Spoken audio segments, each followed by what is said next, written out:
Hello. Hello there. How are Yeah, you? can you hear me all right? I hear you great. How about me? Yeah, I hear you, man. Cool. So All right. Jay, is that you? It is me, Jay Sweet. I have a cousin in California who married Rob Sweet. Rob Sweet. Okay. Yeah, and he works on the NASA Mars mission stuff. I'm not that bright. It's not me. I just try to play music and talk to Yeah, musicians. right. Well, there you go. That's another level, man. That's great. Well, let me welcome you formally. I'm going to welcome Joe Lovano to the Jazz Real Book podcast. It's a great pleasure to have him on the show. So, welcome. Hey, thank you for inviting me. My Beautiful. pleasure, man. Let's get into it. So the one thing I wanted to begin with is this John Coltrane 100 celebration that you're Yeah. part of. And Mhm. let me mention the dates so people can come and check it out, which I would recommend. The McCarter Theater in Princeton, which is a great theater, April 8th. NJ Pack, April 18th. And I have it at the Village Vanguard, 28th and through the 30th. Yeah, that's going to be a little different group at the Vanguard.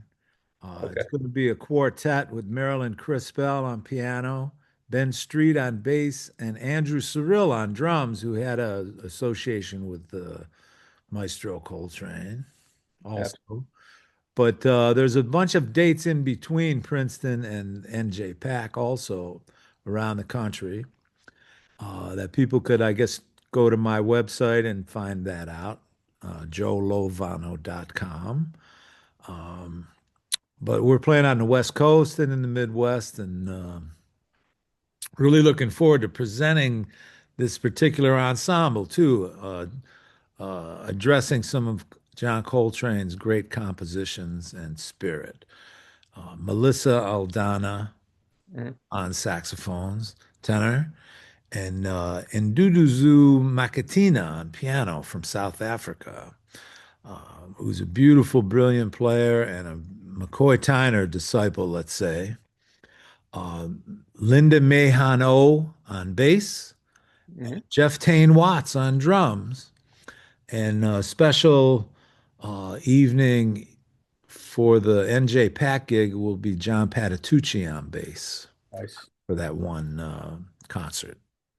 Awesome. So how did this come together? Who proposed this Coltrane 100? Well, I mean, it was, I guess, in the air because of the anniversary. You know, he was born September 23rd, Hmm. 1926. And so this has kind of been something looming, I think. And through my management and office, we decided to put this project together. We have a tour in Europe also in November and other dates in the States. I think in the Detroit Jazz Festival, I'll have a concert. I'm going to be artist in residence this year, and one of the concerts is going to be this Coltrane 100. And also, there's the Coltrane Legacy concerts that have been happening with symphony orchestra that I premiered the music in Toronto in 2024. Hmm. Just in the last 6, 8 weeks, I've played it in Nashville and just the other week in St. Louis. So that's like a rhythm section with full symphony orchestra, with orchestrations written of some of Coltrane's beautiful pieces and tunes that he loved to play. So Sure. that's something that's been happening also this year. And yeah, it's amazing, man, because for me, John Coltrane uh, represents one of the most powerful musicians in the music. And Yeah. the beauty and the love, his piece of Love Supreme, that title, Hmm. he lived that his whole life. All of the songs he played, and he's documented quite a few uh, masterpieces through the years on Sure. Bethlehem Records, Prestige, Atlantic, Blue Note, and then, of course, the Impulse catalog. Right. Between 1954 or 5 and his untimely passing in 1967, he recorded hundreds and hundreds of songs. Not only his originals, but like standard songs in the American Songbook that he loved to play. And every take that you could hear or find, he represented someone that was exploring the possibilities on his instrument and with the people that he played with. You know, uh, my dad's centennial was last year, Mhm. so my dad grew up in Cleveland, as I did, but my dad grew up in that generation and heard Coltrane live. My dad played tenor saxophone also, Okay. and in the late 40s, into the 50s, he was emerging as one of the major players around Cleveland himself, and played in jam session with Coltrane and Gene Ammons and others in the early 50s. When Coltrane Mhm. first came on alto to Cleveland with some Okay. blues bands and things before the Miles Davis period. But then my dad, through the years, uh, collected pretty much everything from Coltrane's catalog. So as a Mhm. kid, as a teenager, I'm growing up with the library of a lot of recorded music, Coltrane. And my dad heard the last quartet with Elvin McCoy and Jimmy Garrison in 1965, I think was the last time they played in Cleveland. Right, right. And, so he had the real love for the music. And his record collection had things from the early Prestige time and Bethlehem Records into uh, the Impulse period. I used to listen to my dad listen to Meditations Okay. It's a heavy one. Yeah. and Kulu Se Mama and those recordings. I'm like 13, 14 years old. I'm 14 when Coltrane passes. So I was listening to my dad listen to those records, man, before, I knew what was happening in that world, Yeah, yeah. I'm trying to get myself together on my horn and learning the repertoire. But those recorded works were masterpieces, that as you live with, you really discover the depth of Coltrane's music. You know, as time went on, I started to play with a lot of cats. I moved to New York in the mid 70s. One of the first places I went was Rashid Ali's place. He had Mhm. a loft on Green Street in Soho called Ali's Alley. Ali's Alley. Right. And there was no liquor there or anything. It was a loft space, a floor, first floor of the building. He lived upstairs. And I had been already meeting some cats, and I played with Albert Daly, who was playing a gig with Rashid, Hmm. and told me I should come down. So I did, and I brought my horn. And the rhythm section was Albert Daly, Reggie Workman, Rashid Ali, Sure. two other saxophone players, Jimmy Vass on alto, Marvin Blackman on tenor. And I met Rashid through Albert, Okay. ended up sitting in that night. And I remember afterwards, man, I was like flying high. I This was bet. Yeah. 1970, this was around 1976 when I first moved to town.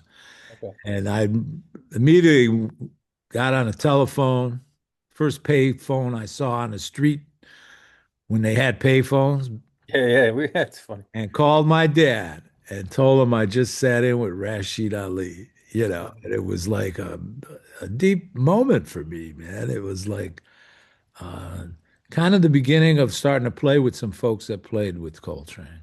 Right. Elvin Jones was also one. In 1975, the year before, Elvin came to Cleveland with a quartet, and Steve Grossman was playing with him.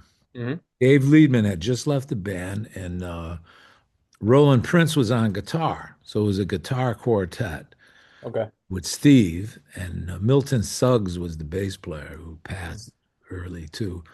But anyway, I was in a band opposite Elvin Right. in Cleveland and got friendly with those cats and ended up sitting in.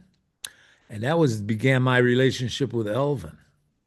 Right. So really the first two cats that I played with, that played with Coltrane, was Elvin Jones and Rashid Ali, which was amazing. Yeah. Yeah. I'm sure. I kept my relationship with Elvin through the years and joined his band in 1987, the Jazz Machine, Hmm. toured Europe and played in New York. And in 1997, 98, Elvin played on one of my recordings for Blue Note, Trio Fascination, Hmm. Dave Holland on bass, which was a big moment for me as a leader recording for Blue Note Records. They have Elvin on one of my sessions. Sure. Yeah. Yeah. Yeah. That was something, man. And around also 1999, I started to play with McCoy Tyner's band. And my first gigs were out in Yoshi's in San Francisco, in Oakland. Hmm. And Billy Higgins was on drums with Bobby Hutchison and Sharnette Moffett. And that was the beginning of my relationship with McCoy that lasted through his lifetime. He passed, I think, in 2020. Yes. Our last gig was at the Library of Congress around 2018 or so on his 80th year, actually. Mhm. Man, you just unpacked like 50 of my questions, which is just great. Well, just thinking about this talk we were going to have, I Awesome. was just thinking about like a focus on some of the cats I played with that played with McCoy. I mean, that played with Coltrane, that have influenced me through the years and given me so much direction, man. Uh, But that's the jazz lineage. I mean, right? I mean, just the passing to the younger guys from the history. And I would imagine, as I've had the experience, they were probably very kind to you, right? Coming up. Oh man, having their embrace was like the most beautiful stepping stone you could have, moving into your own sound and conceptions about playing, Sure. because you're in the audience. You're in the audience, man. One of the records that I grew up with was Bags and Train, Hmm. Yeah, okay, sure. on Atlantic, and Hank Jones was on piano. Right. So 1980, I joined the Thad Jones Mel Lewis band, Hmm. right? And I stayed on that band through the 80s into the 90s when Mel passed. But early on, when I was in the band, Hank Jones came and sat in. You know, uh, Thad Jones and Hank and Elvin were like this incredible, influential folks that were so inspired to be, that they were inspiring to be around, but to play Thad's music and then to actually have Hank sit in with us.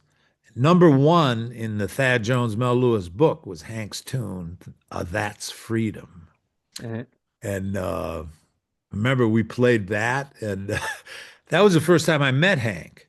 But then I started to, be on the scene, and eventually Hank played on four of my recordings on Blue Note with Paul Right. Motion on drums and George Mraz on bass. And Paul Motion had an association with Coltrane and that whole crowd. And I'm Chuck, not that familiar with his association, Motion and Coltrane. well, the one story, well, they were on the scene together, and Sure. Paul was playing with Bill Evans. Right. In the period, Coltrane was playing with Miles. Hmm. And Bill Evans also was playing with Miles, Yeah. right? Yeah. Yeah. A little bit. That period there. So, they were on the scene together, and there was a story that Paul played opposite Coltrane at Birdland with Mose Allison. Okay. let's say 1963, somewhere in there in the Sure. 60s. And Birdland had the two bands, and Pee Wee Marquette, as soon as one band would finish, he'd start announcing the next band.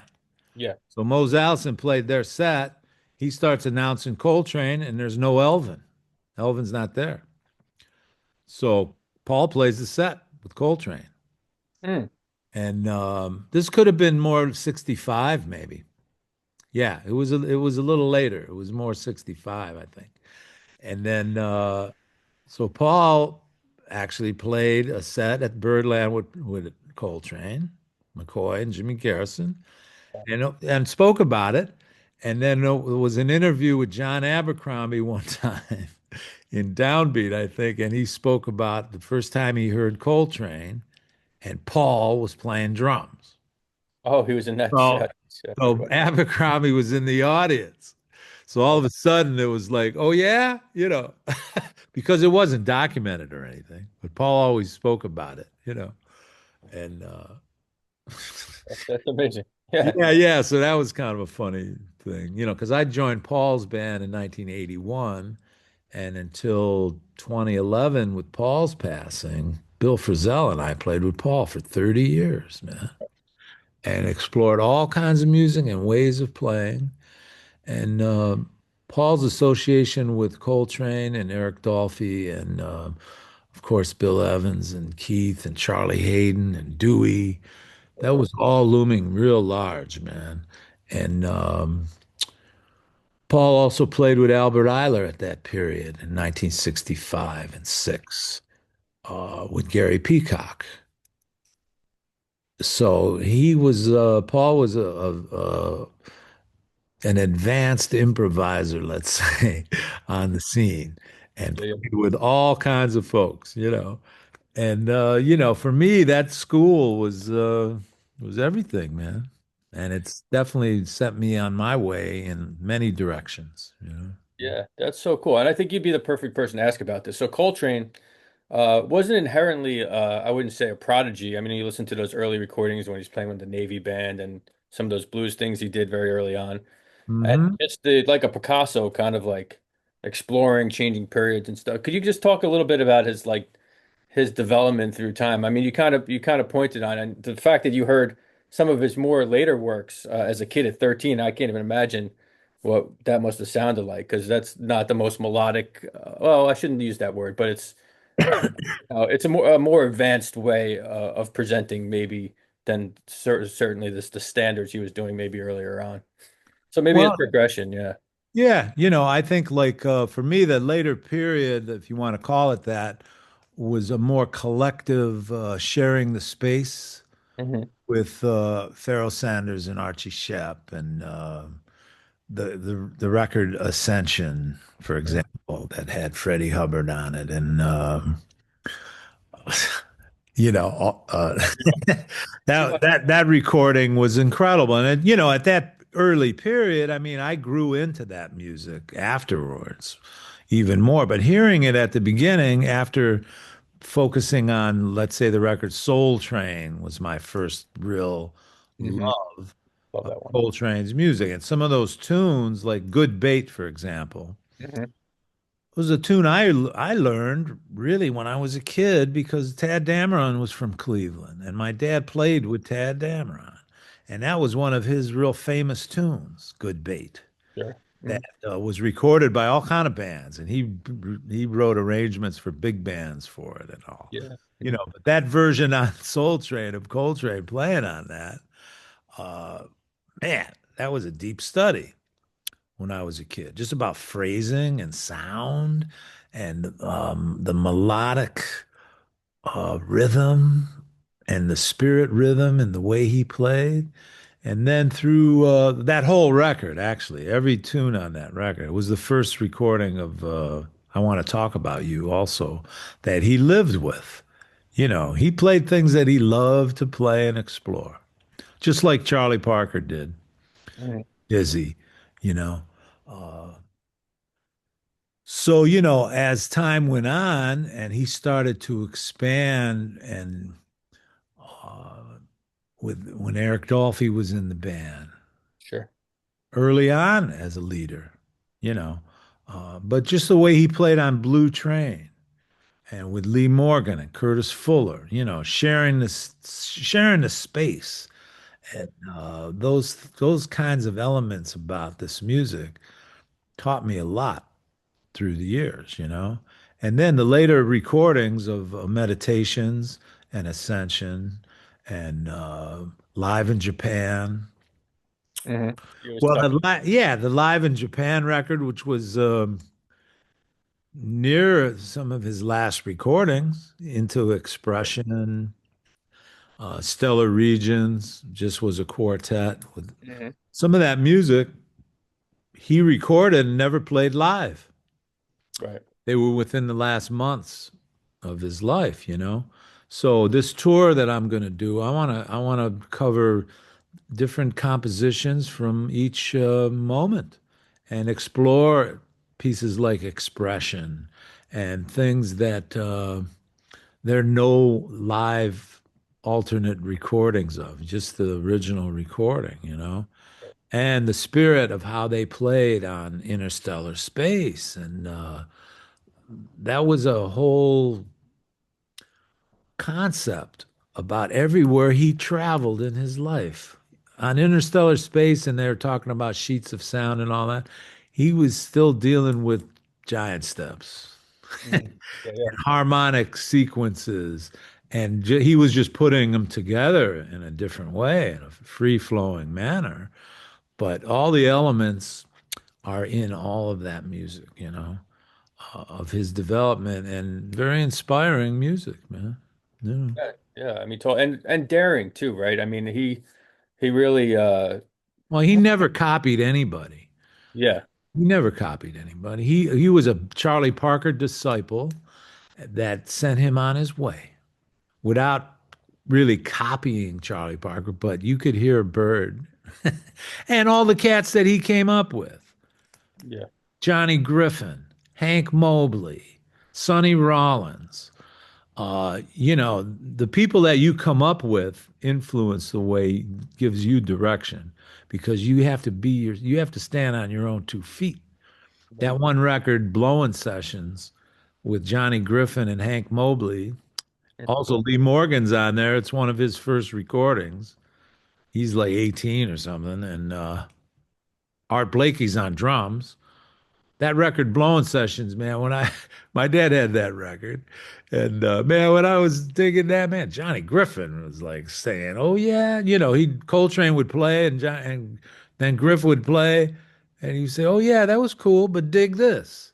Yeah, yeah, No, they played with an attitude of like, "Oh yeah, beautiful, man, but this is what I'm talking about," and Hank Mobley too.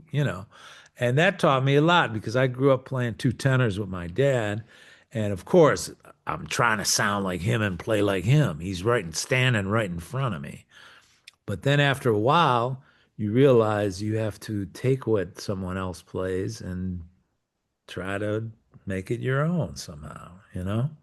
So that school for me taught me everything, man. And Coltrane was a huge part of it. yeah. That's great, man. Yeah, thank you for that.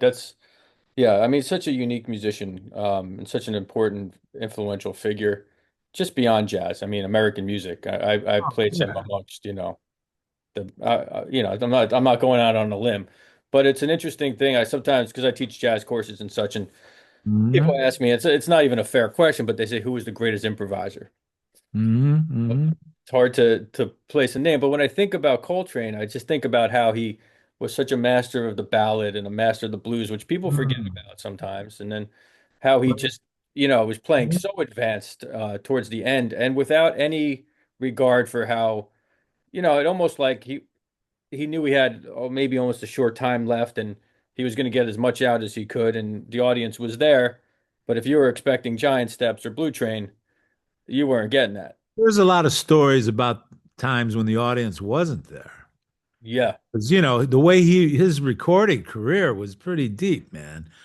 The Atlantic, he did like 7 records for Atlantic right. over in 2 years. to fulfill his contract. Mhm. So he went with Impulse. But those records didn't come out one a year or even whatever. Who knows how they came out now? But when he was, releasing A Love Supreme and other recordings from the Impulse, one of the Atlantics was coming out at the same time. Right, right. Coltrane plays the blues, or Olay or something, So audience was coming. The radio stations are playing more of the older stuff.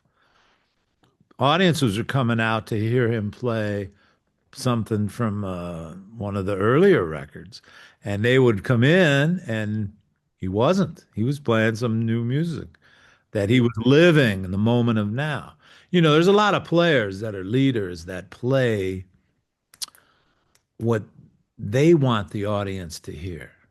And there's other cats who play what they think the audience wants to hear. Mhm. Coltrane was playing what he wanted you to hear at the moment of now. And when you look back and study that, that's beautiful, man. It takes a lot of not only courage, it just you got to believe in yourself. And there's cats today that are doing that. And I'm trying to live in that kind of world also, because it's easy to play what you think the audience wants to hear and get the gig. But if Sure. you can play what you want them to hear, and the curiosity and everything rises from that, people come out, man, and they're curious about what you're going to play. Right. Coltrane taught us all that. Miles did too. Miles Yeah. and Coltrane, Thelonious also, except Thelonious's works were real famous, and he lived in them. He lived in his compositions with the different bands. Right. But yeah, so it's a beautiful exploration. When that recording of the full A Love Supreme sessions came out, not that long ago, Yeah. right? It's amazing it sat there for so long. Yeah. And there's a couple takes of acknowledgement with Archie Shepp. Hmm. Okay. All of a sudden, man, that was like, okay. The way they shared the space together, and Archie answered Coltrane and did some things. Uh, that direction is what I want to try to explore with Melissa on the second tenor. Not to just play the head the way, in unison, the way, like, okay, the way it looks on paper. No, let's create some inner music and try to explore ways of playing this. So every time we play a piece, it has a different sound and structure and inspiration. But you have to be an improviser to play like that. Sure. And I'm so happy that Tane is going to play drums because Tane and I played with McCoy together with Christian McBride. There's a record live at Yoshi's from 2006, Yeah. Yeah. McCoy Tyner Quartet. It's very And nice. that was during the middle of a period when I was playing with McCoy a lot. And man, Tane and McCoy and Christian on that session, man, we really hit on some things Yeah. on McCoy's music, and having his embrace and like you could feel the spirit on each take on that session, man. And we played for a week at Yoshi's, and that was like the Friday, Saturday, or Saturday, Sunday, I forget now, the end of the week. Uh, But having Tane on this set with us is going to definitely be calling the spirits, man, all the way. yeah. Well, he comes out of that tradition, of course, of Elvin as well. And Hmm. I Hmm. mean, and then and yourself, you mentioning having a closer connection with Elvin Jones, McCoy Tyner, you mentioned Reggie Workman. I mean, did these guys, I would imagine, like to talk about their experiences with Coltrane? Well, yeah. McCoy, especially, man. McCoy, okay, from Philadelphia, he talked about Philadelphia every day on the road, That's and Cleveland, and Pittsburgh, and all the places that they traveled and played together, and especially Cleveland. Okay, so he's talking about all the times he played in Cleveland with Coltrane, man. Leo's Casino and the Jazz Temple and other places. And Elvin also. Elvin, one of his early trips out of New York. Well, he was from Detroit, so he played in Cleveland a lot Yeah. before he even, before, when he first emerged, as he was emerging. But he talked about playing in Cleveland with Tommy Potter and Bud Powell in 1958 or 9, before he was playing with Coltrane. During the Mhm. period, like he played with Sonny, and things. But Elvin talked about Cleveland, and there was a tenor player, Joe Alexander, who was in Elvin's first trio after he left Coltrane. Joe was one of the real powerhouse musicians and tenor players from Birmingham, Alabama, then Detroit, then Cleveland in the 50s, and Yeah. was real tight with my dad. He's on Tad Dameron's Fountain Blue, that record. Okay. And he also played with the Woody Herman Band in the 50s, and then with Elvin. Uh, Elvin loved Joe Alexander, man. Talked about him a lot. Really? Okay. Yeah, and he passed around 1971 or something, 70, 71. I gotta dig more into him. Yeah, I'm not as familiar as maybe I should be. Yeah, look on Fountain Blue, the record Fountain Blue of Tad Dameron. He's on that with Philly Joe Jones. And then you could find he did one record also on Jazzland that Cannonball Adderley produced, um, called Blue Jubilee, I think is what it was called. Joe Alexander. Excellent. Cool. Uh, Yeah. that had Wow. Tootie Heath. That had Tootie Heath on drums, I think. Oh yeah. To Yeah, me, it's great. maybe Barry Harrison, Yeah. So what was the I'm not as familiar maybe with the Ohio jazz scene at the time that you were coming up. Could you describe what that scene was like? Well, you know, uh, again, growing up with my dad, I played with all these cats that were in his generation. Rahsaan Roland Kirk was from Columbus. Okay. Okay. Love that. He played in Cleveland a lot. I heard him when I was a teenager, 15, 16, when I first got my driver's license.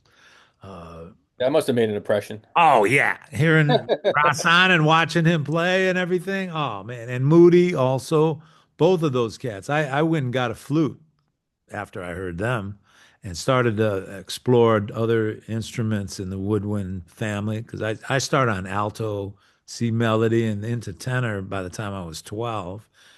Uh, but by my more teenage years, I was starting to hear some cats in the room. Some clubs my dad was playing, and alternate weeks they'd have a star group, Gene Ammons.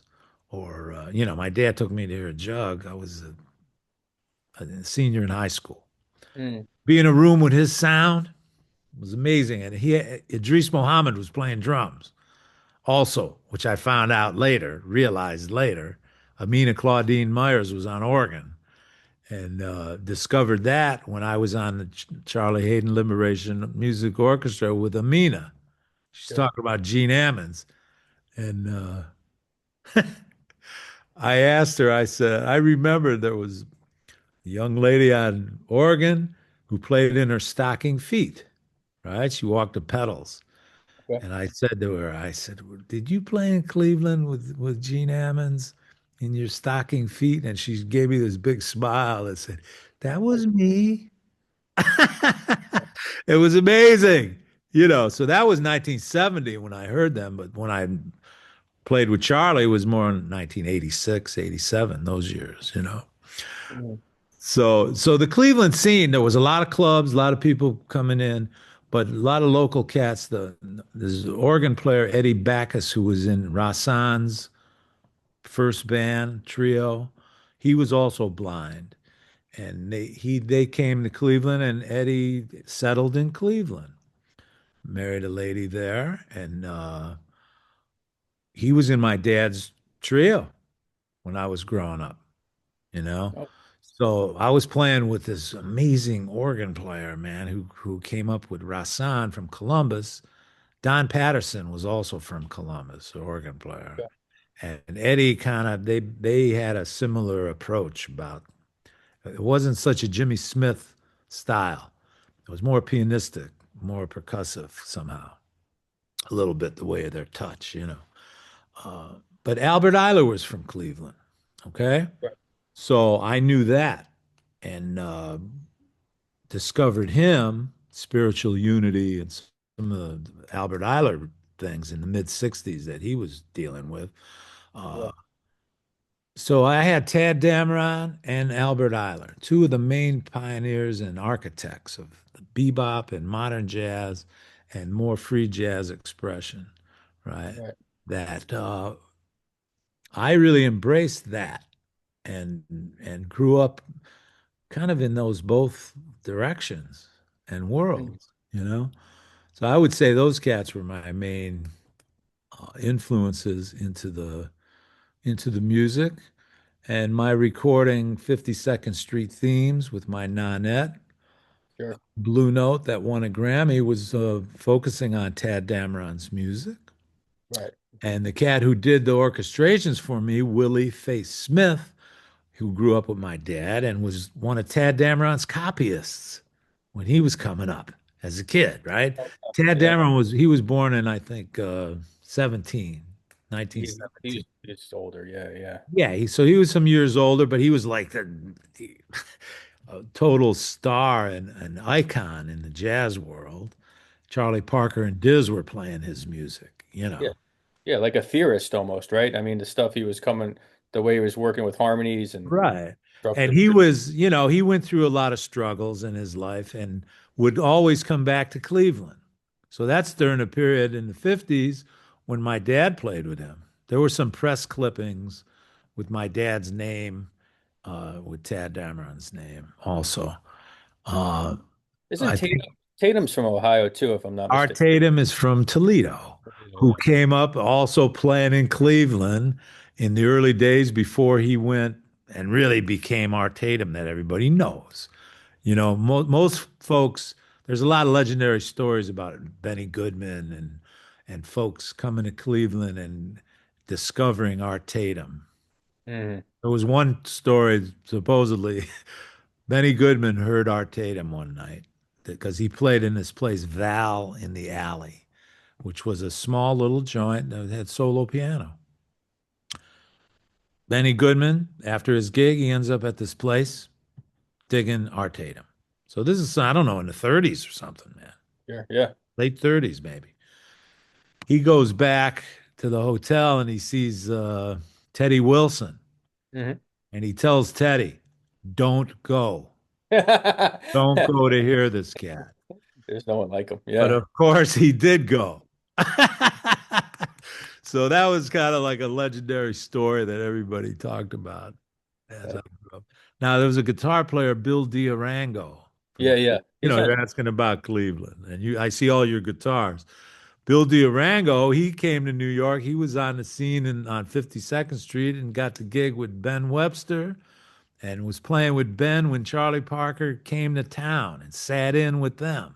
Mhm. Some famous pictures with Bill playing at the Onyx Sure. with Ben Webster, and after 52nd Street went away, Bill came back to Cleveland and he started a music store. And he was one of my mentors, man. He was born in 1920 or something like Bird, and he developed through all of the music and was projecting things when Jimi Hendrix and all. He went in all kind of directions on the guitar and in the music in a real free flowing way. There's one recording that I did that Gunther Schuller produced called it's on GM Records with Ed Schuller on bass and Okay. George Schuller on drums and myself and Bill. Anything went. Anything Mm. went. And it was about the tune Anything Goes. Okay. Cool. It was kind of a play on words, but it's like a pretty free, expressive recording, you know. Uh, Durango played at this club, the Smiling Dog, opposite all these groups, and that's when I first played with Elvin. Was at this club, the Smiling Dog, that lasted from 1970 to 75 or so. Mhm. Miles played one of his last gigs there before he retired for a minute in the mid 70s. He had a couple retirements. Yeah. Yeah. But that one, I took my dad to hear Miles, 1975. And he had kind of heard, he heard Bitches Brew and a couple of those recordings, so he knew that he wasn't going to be hearing the Miles that he knows from the famous records. Uh, but it was great to bring my dad down there to hear Miles at that period, man, with Al Foster and Sonny Fortune. And he had three guitar players at the time, Oh, wow. Yeah. M. Tume on percussion, But this club, the Smiling Dog, was a very important venue in the 70s that I played a lot and got a lot of different gigs through Yeah. that place. And it sounds like a great relationship you and your father must have had then with through music. Well, we really did, man, and it was kind of magical, and there was a lot of mutual love there about the idea about improvising and playing, and playing for people. That's where I learned when I used to go sit in with him and play with his groups, and I'm like, 16, 18, those years. I learned about so many things about presenting music just by digging his set, the way he put sequences of tunes together and played for the people. And then when I would join in and sit in on the last set, um, yeah, having that embrace of the cats in his bands and him also. I didn't want people when I walked in with my horn to be putting their fingers in their ears. I Yeah. had to try to develop a sound that was about the beauty in the music. And a lot of those gigs, there was no PA system.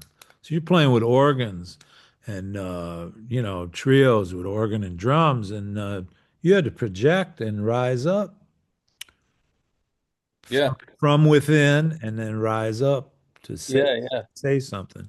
Yeah. I've had a lot of people on the show who have, Josh Redman, people with fathers who were notable jazz musicians. Grant Green Jr. has been on, George Coleman Jr., uh, Yeah. Charles Mingus Jr.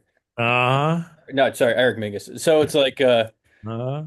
but they all have very different experiences. It sounds like yours, you felt very welcomed by that community, and that's a beautiful thing, man. That's so cool. Yeah, it was cool because there was not just my dad, but like the crowd of folks in his generation that I was able to go and learn about the music and about how to try to play, as Yeah. well as what to play. You learn what to play, but then how to play it.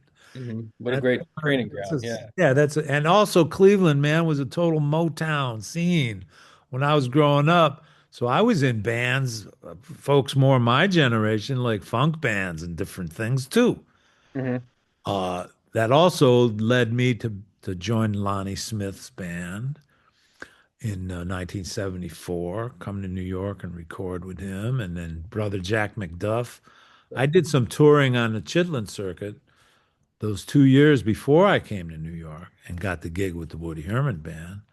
Those years were instrumental in me like trying to get myself together, man, and in different directions.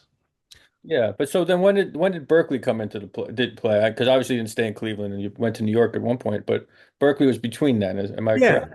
Yeah, I went after high school. I graduated in 71. I went to Berkeley in hmm Boston, 71 and 2.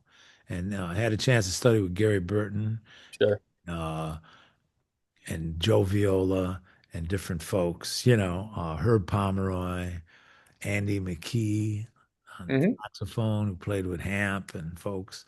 Yeah. No, that's where I met George Garzone. And at the same time I was there was Schofield and Yeah. Mike Stern and Bill Frisell and Joey Barron, hmm Kenny Werner, Jamie Haddad, who was from Cleveland also. Yeah. Jamie's a trip. Yeah. Jamie and I grew up together. He played at my high school prom, Jamie. He was in some real hip funk band that played. I've told this story before. I went to Berkeley in the 90s, Jamie, Uh-huh. and my quick Jamie Haddad story because it's very funny. He was teaching a frame drum class, and I'm a bass player. Right. Uh, Uh-huh. so I said, "This sounds interesting," and I had like a credit to kill. And man, he had it in for me for whatever reason. I didn't have the pattern, right? He says, "You." He didn't know my name or anything. you stand up and dance in front of the class. It's like, oh man, this guy wants me to dance. I'll tell you what, I never didn't learn the rhythm again because I was, but it was a great Okay. lesson. It was a great lesson. Yeah. Oh yeah. No, no, Jamie, he's a dancer, that's for sure. And so we came up together and played all kinds of things together with Lonnie Smith also and Bill Durango through the years. There's one recording Jamie did. It's called Names. It was his only recording as leader, really, back then. And it was Kenny Werner, Mark Johnson on bass, Billy Drews and myself, saxophones, and Bill Durango on guitar. All right. Also, this cat Raghavan, who was a master drummer on from South India, played the radungam. Mm-hmm. It's That's cool. two-sided drum. Yeah. He was teaching in Cleveland, and Jamie hooked up with him, and that's what sent Jamie on his way. He went to India and studied and had a Fulbright grant and explored all kind of music, man, that he's carrying on today and some kind of real deep traditions Totally. from Raghavan. And now Raghavan was in Cleveland teaching at the Cleveland Institute. Mhm. Jamie met him right around the same time coming back from Berkeley. Right. The Smiling Dog Saloon was happening. Abraham Laboriel, Oh, sure. Yeah. he moved to Cleveland. His wife went through her internship at Oh, the Cleveland Clinic. So he in the early 70s, Abe is in Cleveland. Jamie's dad had a club, a bar that we started to play in every weekend, trio with Abe, mhm. and then bringing some friends from Boston to join us also. But that was like a really great scene for a few years where Jamie and I played trio with Abe. And Abe is like such a virtuoso musician, man. And he was on at the time, he was playing with Henry Mancini and also Gary Burton and all kind of folks. He would go in and out of town. But yeah, Cleveland had a lot of gravity for some really beautiful creative music, man. That's cool, man. It really seems like there should be more of a study on the Cleveland jazz scene. Maybe there is a book somewhere, but sounds like, it's a little bit not as known as say, the Philly, New York, Pittsburgh when really had a thing going. Yeah, well, it's between Detroit and Pittsburgh. And a lot of the same cats from Detroit ended up in Cleveland and Pittsburgh as well, you know. Yeah. Coming up before I moved to New York, I was playing in bands and playing in Detroit and Pittsburgh also and started to meet some folks, especially playing with Lonnie Smith and Macduff. Hmm. We played, we were the house band at the Mozambique in Detroit with Lonnie. Oh, cool. And, at the Crawford's Grill in Pittsburgh also. I experienced that playing with Lonnie and brother Jack McDuff, uh, which was amazing at that time. I'm 21, 20 years old, 22, and then coming to New York with those cats also early on before I actually moved to town in 76 and got the Woody Herman gig. Uh, I had been in New York for over 2 years already, coming in and out, playing gigs, Mhm. eating cats, and going around and sitting in and Yeah, that's that, cool. you And know. then, so then how does the transition? Because I came to know of you probably around that time. I was at Berkeley, 1990s, Hmm. when you were recording on Blue Note, and it seemed to be at that time. Maybe it's just nostalgia because it's when I was really getting into jazz, but there was this like emphasis on promoting younger talent, specifically sax players, Redmond, Garrett, yourself. Can you talk about that time and how you came to become a Blue Note recording artist as a leader? Well, it started with recording for Soul Note Records, Right. Black Saint Soul Note. My first leader recordings were for Soul Note, 1984 and 5. Um, that first record, Tone, Shapes, and Colors, I had Dennis Irwin on bass, Kenny Werner piano, and Mel Lewis on drums. And then my second record, because I had started playing with Paul in 81 and recording for ECM with Hmm. Paul. So that all of the 80s kind of set up everything for my Blue Note period that started around 1990, 91. So recording for ECM and then Soul Note, and then I recorded for Enja Records, Yeah, I remember that. Leader, Sounds of Joy with Anthony Cox and Ed Blackwell on drums. There's another guy, yeah. Yeah, and the 80s were really very powerful years. I joined the Carla Bley band in 83, Hmm. Mel Lewis band in 80. I played with Elvin's band in 87. Charlie Hayden Liberation Music Orchestra with Dewey and Paul and Charlie and a whole Yeah. host of cats, Makonda, Ken McIntyre on alto, and Ray Anderson and Craig Harris, different cats, Jerry Allen, Amina. That was 86. So this is all um, building, Right. starting to record as a leader as well. Uh, and then, I was playing with Peter Erskine's band Sure. with Bob Mintzer and Randy Brecker, John Abercrombie, Don Grolnick was part of that also. Yeah, yeah. People forget. Yeah. Yeah, Mark Johnson and Peter. And we played at Sweet Basil. And Bruce Lundvall came to hear the band. And after our set, he comes up to me and hands me his card and says, "Call me." I didn't know who he was. This is around 89 or so, Hmm. 89 somewhere. I put his card in my pocket. He splits. I look at his card and it's like Bruce Lundvall, president of Blue Note Records.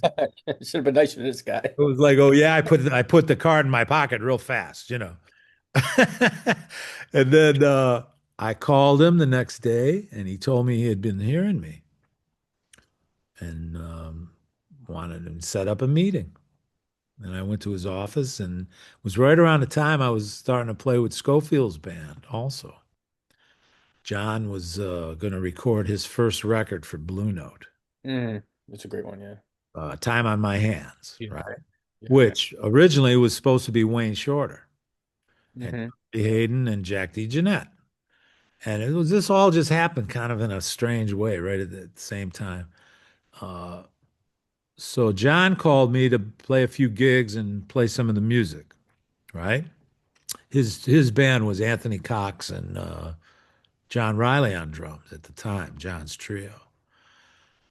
So I go to Bruce's office and we hang and I'd give him some ideas of he's asking me, what would you like to do? And this and that. And seemed like something was going on. And then John calls about doing this thing with him.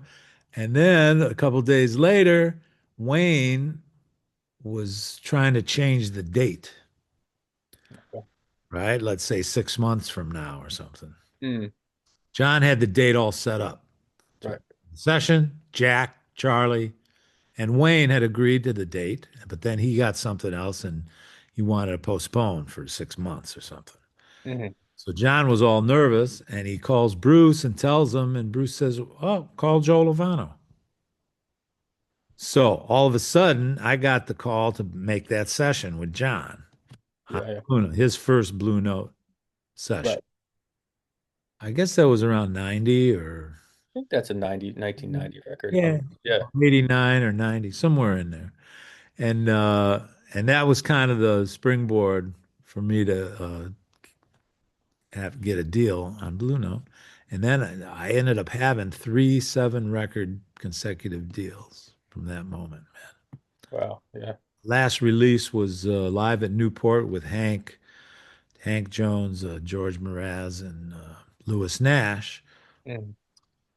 which we recorded in 2006, but it was released in 2015. That turned out to be my last session that came out on Blue Note under Don Waz's leadership in a certain way of Yeah. after he became president after Bruce Mm. passed. You know. Uh, and since then, I've been recording for ECM. Right. Which is awesome. Awesome. So, I mean, talk about the connection with ECM. I mean, I know early on you'd done something, but just their ability to get such great, this just the sound element of their Mhm, recording. I mhm. mean, Well, you know, a lot of the sessions that I did with Manfred, except that, well, with the trio, we recorded in Europe, and also the first record, Psalm, as a Hmm. quint with Billy Drews on saxophones and Ed Schuler on bass with Bill and I. Yeah. That was in Germany. We recorded in one of the famous studios Manfred used, you know. Right.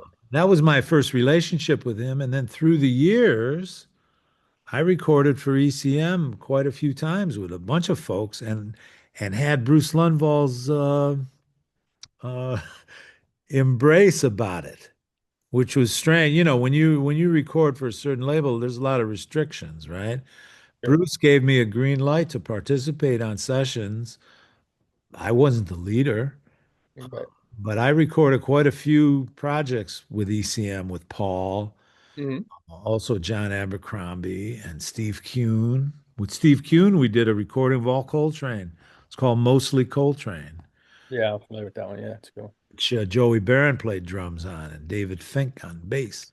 And Steve Kuhn played with Coltrane, Pryor, Hmm. McCoy, Yeah. you know, during that same period, their late 50s, early 60s, you know.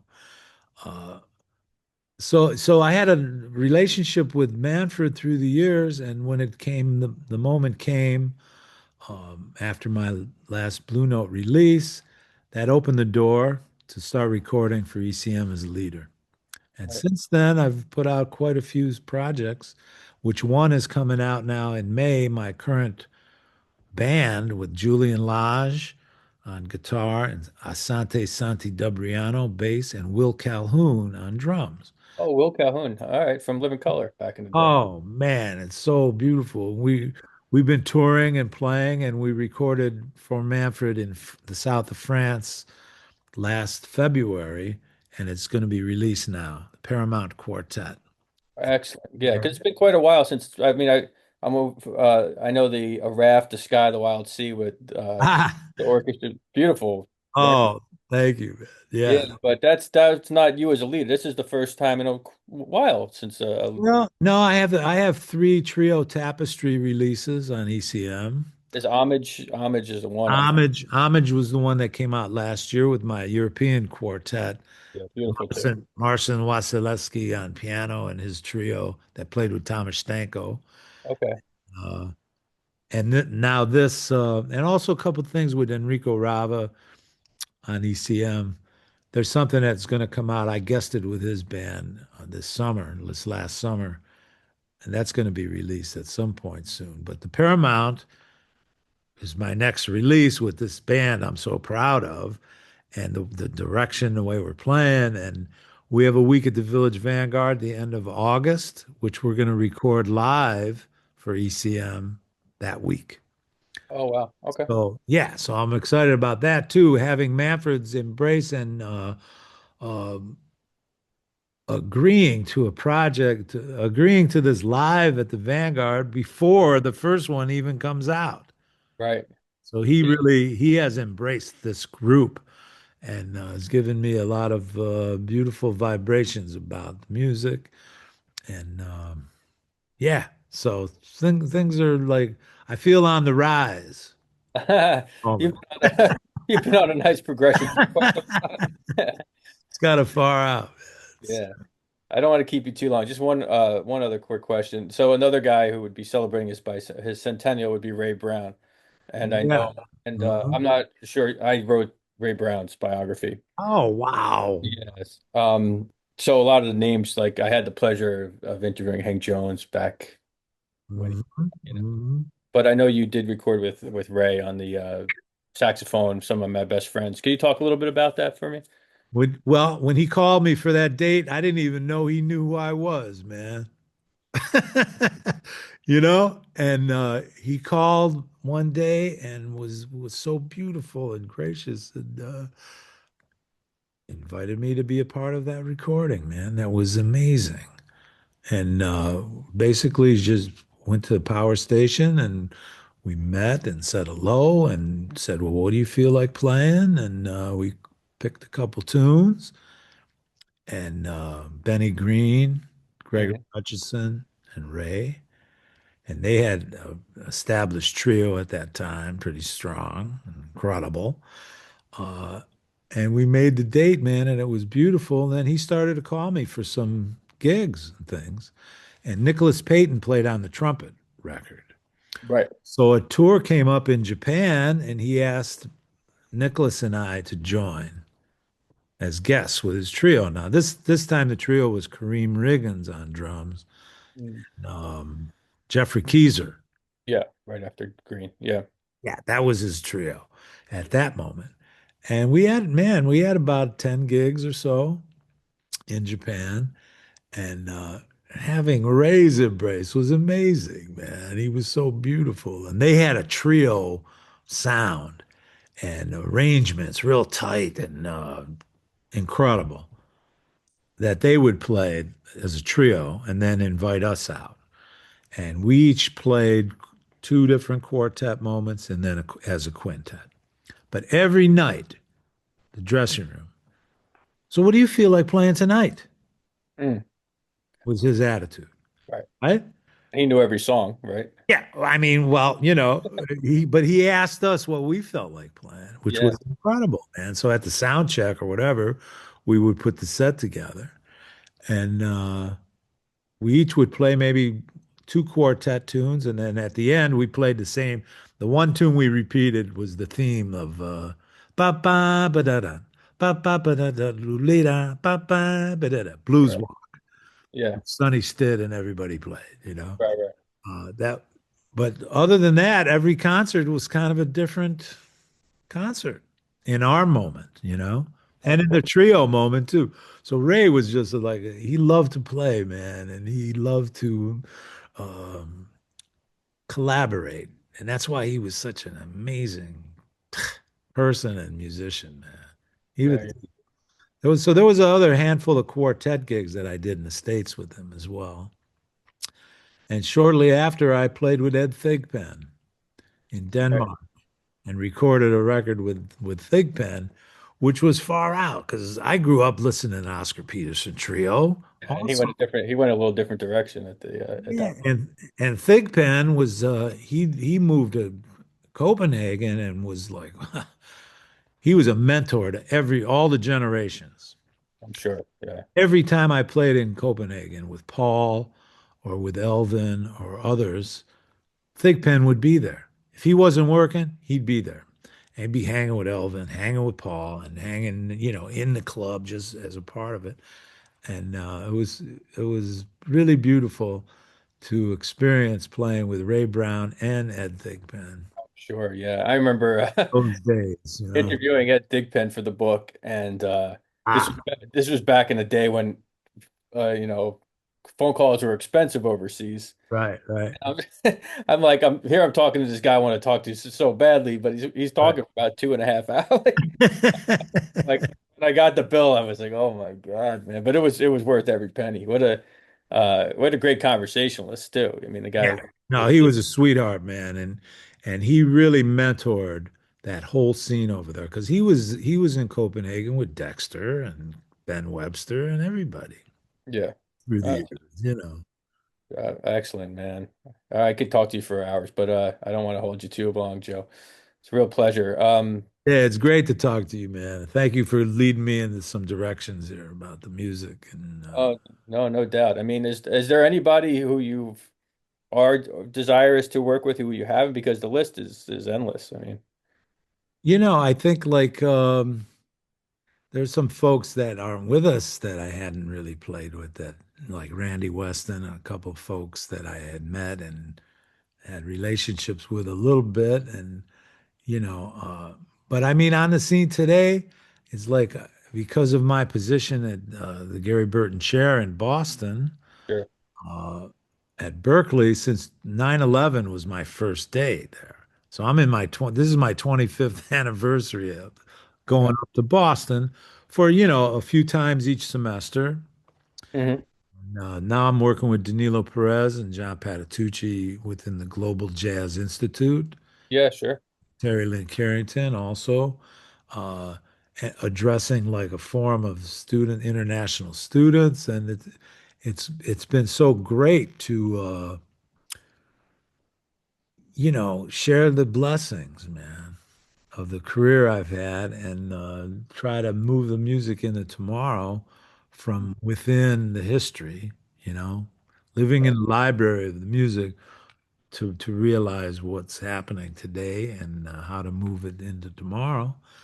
And I'm learning a lot, and through the years, so many folks that have been through those programs, I've been playing with a lot. Leo Genovese on piano, for Sure. example, Mhm. Esperanza Spalding. Yeah, she was on the show. She was great. Yeah. Yeah. And others,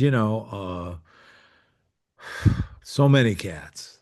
Yeah. And so, I mean, I'm open to playing with folks. So things, that's always something that's special because different collaborations create new music. Yeah.